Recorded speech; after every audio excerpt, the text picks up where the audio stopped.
오늘 본문 말씀에 보면은 여리고 성을 무너뜨리는 그 사건을 우리가 읽어보았습니다. 그 여리고 성이 무너졌는데 이스라엘 백성들이 여리고 성을 함락하게 하는 교훈이 있습니다. 왜 하나님께서 여리고 성을 무너뜨리고 이스라엘 백성들로 하여금 그 성을 함락시키도록 하셨느냐 하는 하나님의 뜻이 있습니다. 그래서 오늘 본문 말씀 중심으로 해서 여리고 성 함락의 교훈이라 하는 제목으로 오늘 본문 말씀을 생각해 보겠습니다. 오늘 본문 말씀 들어가기 전에 제가 최근에 여러 가지 생각들이 있었습니다. 그분들을 잠깐 소개해드리고 본문 말씀으로 들어가고자 합니다. 저는 그 신앙생활 첫 발을 딛자마자 목회를 시작했습니다. 아주 특별한 경우일 것입니다. 목사가 아니고 집사도 아닌데도 불구하고 초신자가 교회 첫날부터 목회를 했다는 것입니다. 제가 가끔 말씀을 드렸지만 다시 한번 말씀드립니다. 어느 대형 교회에서 교회를 개척을 하나 했습니다. 그리고 전도사를 파송하면서 전도사 생활비를 그 교회에서 이제 계속 꾸준히 보내주었겠죠. 그런데 이분이 이제 목회를 하다가 안 되니까 이제 못하겠다고 선언을 했어요.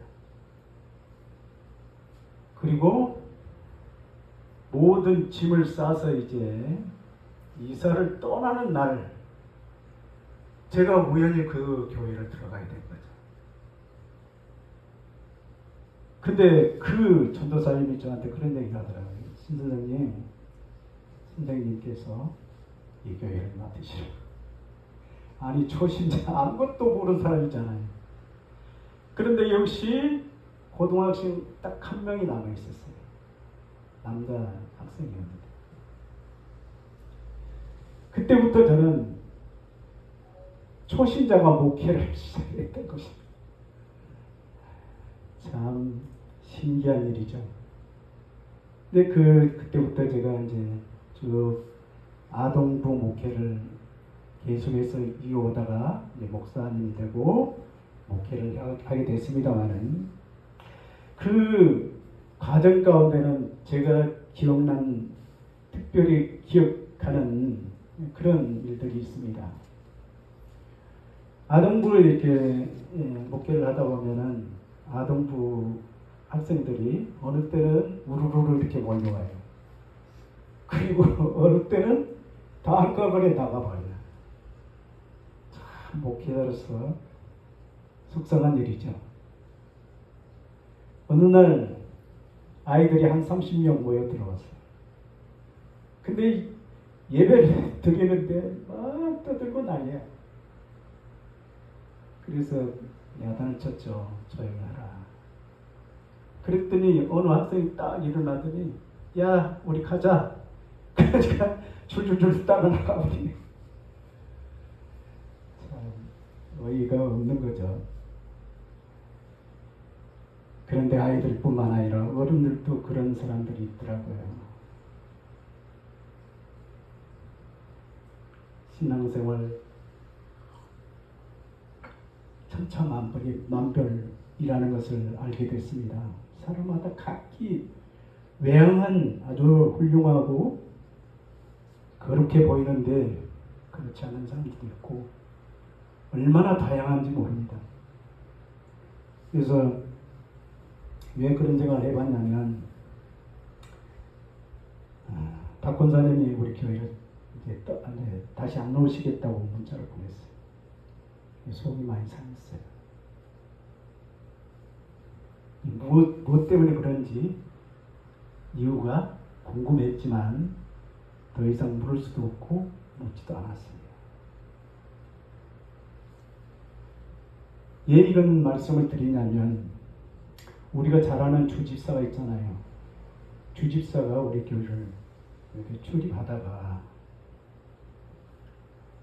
교회를 떠나고 말았는데 그분이 주장한 그때 나갈 당시에 주장하는 것이 뭐냐면 코로나 예방 접종을 맞지 말라는 거죠. 맞으면 피뢰침이 동시에 들어가기 때문에 그거 맞으면 짐승표가 붙기 때문에 안 된다는 거야. 그래서 그가 아는 지인들에게 계속 그 얘기를 해주는 거야. 그리고 박권사에도 계속 코로나 맞지 말고. 왜 그런 얘기가 나왔냐면 저번에도 말씀드린 바가 있지만 미국의 기독교 방송 한 지역 기독교 방송에서 거기에서 시작되었습니다. 지미드 경이라고 하는 사람이 방송을 진행한 사람인데 그 방송 매체를 따고 전국에 퍼졌어요. 코로나 맞지 말라. 그래가지고 나중에 알고 보니까 그 본인이 코로나에 걸려가지고 몇 달 병원 생활하다가 죽었어요. 그리고 그 아내도 코로나에 나중에 걸렸다는 얘기가 들렸습니다. 아무 근거도 없는 얘기를 퍼뜨려가지고 혼란을 주는 이런 일들 때문에 교회가 얼마나 많은 피해를 받았는지 몰라요. 그리고 그것도 그거지만 주집사가 우리 교회는 성령이 계시지 않는 교회래요. 자기 기준이 어떤 기준으로 보고 성령이 계시지 않는지 모르지만 성령의 역사가 뭡니까? 성령의 역사. 성령이 내 안에 오시면 내가 새로운 사람이 됩니다. 변화를 받는 거죠. 아주 인격적인 사람이 되는 거예요. 사람들에게 사랑스럽게 보이고 존경스럽고 이렇게 하시는 것이 성령의 역사거든요. 그게 뭘 보고 성령이 계시지 않는다고 그렇게 주장하고 박권사를 계속 교회에서 끌어내려고 자기가 나왔으니까 계속 끌어내려고 계속 부단히 노력했어요. 우리는 전혀 몰랐지만 박권사 입을 통해서 계속 그 메시지를 전달해 줬어요. 그래서 그랬어요. 박권사님 그 주집사 관계 끊으세요. 아무 도움이 안 됩니다. 그래서 계속 제가 말씀드리는데 결국에 이제 떠나고 말았습니다만. 그래서 그 사람을 알려면 교회를 떠난 다음에 볼 수 있다는 거예요. 진정 그 사람을 알려면 장례식장에 가면 그 사람이 어떤 사람이었는지 그 사람이 어떻게 살았는지 알 수 있듯이 그리스도인들의 교회를 떠나면 그 발자취가 남잖아요. 근데 이렇게 잘 지내오다가 참 그 박원사님의 그 생애가 참 험난했습니다. 참 너무 험난하고 안타깝고 참 불쌍하고 그래서 우리는 최선을 다해서 섬겼어요. 그런데 이렇게 허망하게 하루아침 이런 일이 발생했습니다. 그런데 오늘 본문이 아닌 로마서의 12장에 보면은 하나님께서 의롭다 하심을 입었습니다. 너는 의로운 사람이야. 이렇게 인정한 사람들 가운데서도 원수가 있다는 거예요. 나는 깜짝 놀랐어요. 이런 것도 있구나. 그리스도께서 너는 의로운 사람이야. 그렇게 인정을 받는 사람 가운데서도 원수는 있다는 거죠. 성경의 말씀이에요. 밖에도 있고 안에도 있고 나의 원수는 안에도 있고 밖에가 있다는 거죠. 그래서 항상 깨어 있어야 된다. 그것을 말씀하고 있습니다. 그리고 원수 갚는 것 네가 절대 갚지 마라. 내게 맡기라는 거죠. 그리고 그 사람이 줄이고도 먹이고 그 사람이 어려움을 당할 때마다 도와주라는 거예요. 그것이 바로 의롭다 하심을 입은 사람들의 공동체라는 거죠. 하나님의 말씀대로 행하지 않으면 의롭다 함을 입었다 하는 사실이 있다 할지라도 그것은 의롭지 못하다는 거죠. 그런 말씀을 보면서 저도 위로를 받았습니다. 그렇구나. 사도 바울, 나는 성경 인물 가운데 최고로 사랑하고 존경하는 분입니다. 사도 바울, 그러면 사도 바울은 신약 성경 27권 가운데 13권을 썼던 사도입니다. 그러니까 신약 성경 절반을 사도 바울이 썼어요. 그런데 사도 바울의 생애를 보면 사도 바울은 13권 가운데 감옥 생활을 하면서 4권의 책을 썼어요. 그것이 바로 에베소서, 빌립보서, 골로새서, 빌레몬서, 사서는 감방에서 썼어요. 감방 생활하면서 그 차디찬 감방 바닥에서 항상 기뻐하라, 쉬지 말고 기도하라, 범사에 감사하라. 그 감방 생활을 하면서도 보험서를 쓰면서도 기뻐했다는 거죠. 야, 저 입장을 비교해 봤어요. 아무리 냄새 나고 빗물이 새는 지하실 교회지만 복음을 전하는 일은 내 생활 가운데 가장 기쁜 일이에요. 교회에서 나의 사례비를 주는 것도 아니고 내가 먹고 살만한 그런 어떤 것도 보장이 아무것도 없어요. 앞으로 퇴직을 해도 아무것도 없는 거예요. 그럼에도 나는 그게 기쁜 거예요. 기뻐서 하는 일입니다. 저는 즐거워서. 여러분들도 낙심하거나 실망하시지 마시고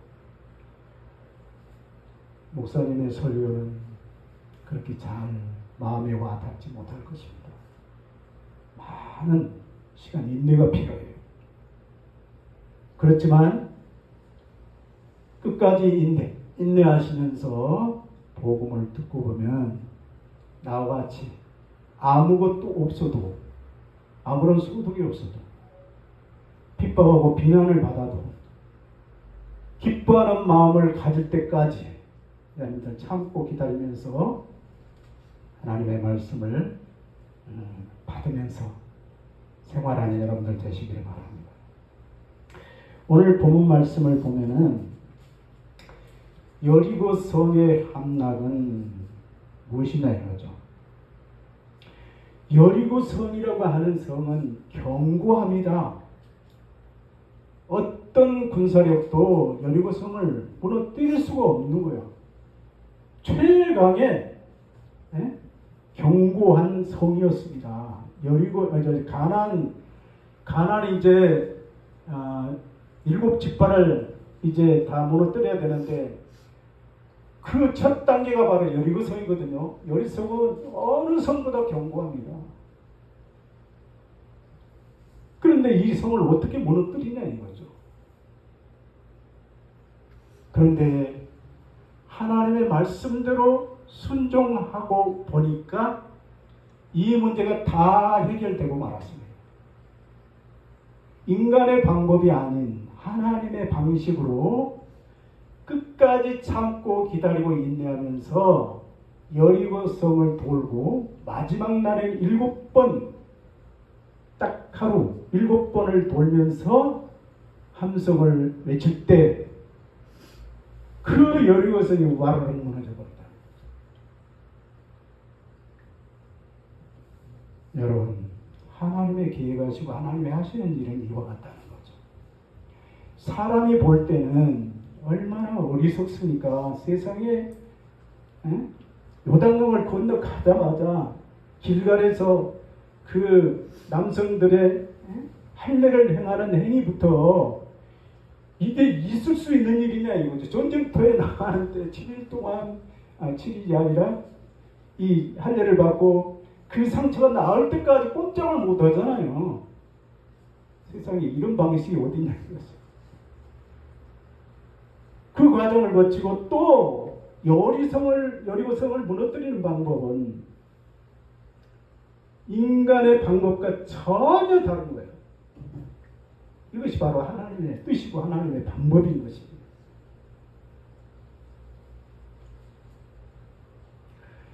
오늘 이 여리고성의 함락에 대한 교훈을 두 가지만 생각해 봅시다.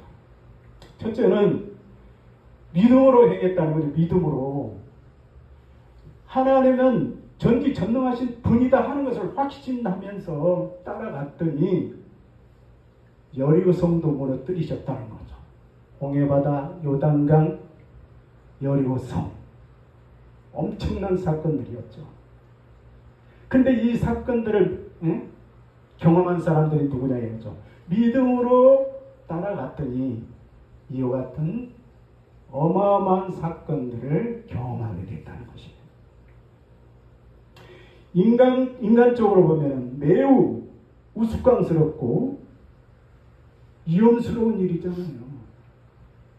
세상에 여리고성이 이제 닫혔어요. 겁이 나서 이제 여리고성 성 사람들이 꼼짝도 안 하고 있었어요. 그런데 이스라엘 백성들이 하는 일은 뭐냐? 여리고 그 성을 돌면서 나팔을 불고 하루에 한 번씩 돌아가는 거예요. 하루에 끝나는 일도 아니고 엿새 동안 반복해서 그 일을 합니다. 아무것도 나타나지 않아요.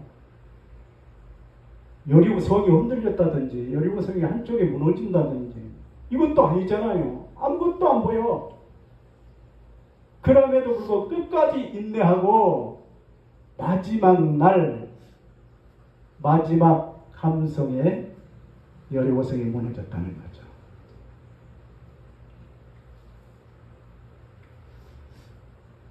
이것이 바로 하나님의 전능하심입니다. 우리는 이 부분을 믿어야 돼요. 다른 거 아무것도 믿지 말고 하나님만 믿고 따라가면 어리석게 보여도 그것이 가장 지혜로운 사람들의 삶이라는 거죠. 십자가의 도가 얼마나 어리석습니까? 세상 사람이 볼 때는, 미련한 사람들 볼 때는 얼마나 어리석냐 이거죠. 그런데 십자가의 도가 하나님께서 의롭다 인정을 받는 사람들에게는 축복이 되었다는 것입니다. 축복. 예수님이 천차만의 십자가에서 돌아가신 그 도.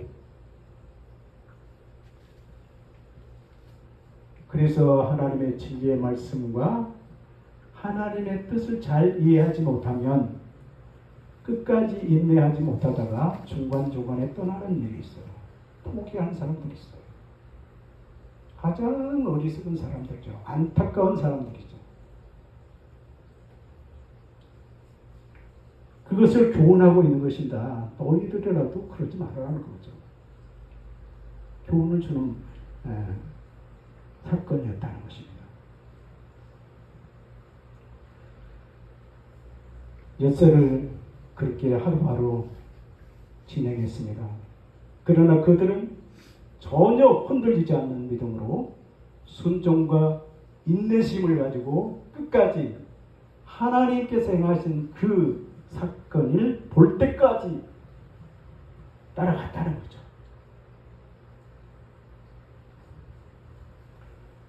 이와 같이 여러분들도 하나님의 영광을 볼 수 있는 그날까지 하나님을 따라서 순종하는 여러분들 되시면 반드시 여러분 앞에 앞으로 있어야 될 요단강, 여리고성 문제가 없습니다.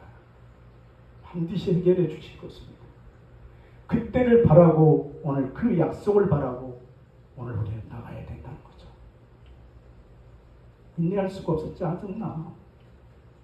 그렇지만 참고 인내한 자들에게 주어진 상급이 될 것입니다. 그 다음에 두 번째는 여리고를 철저히 진멸했다. 여리고를 진멸하는 이유가 뭡니까?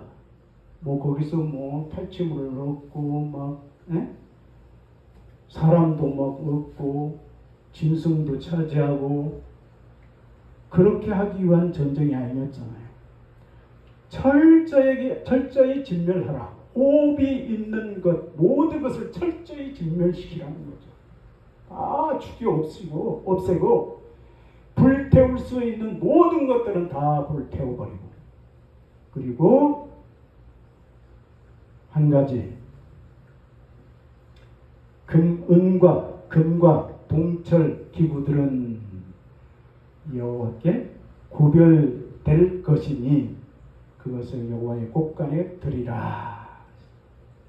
불로도 태울 수 없고 진멸시킬 수도 없는 것, 이 금은 동 하나님 곳간에 채우라. 그것만 하라는 거죠. 다른 것 다 진멸시키라.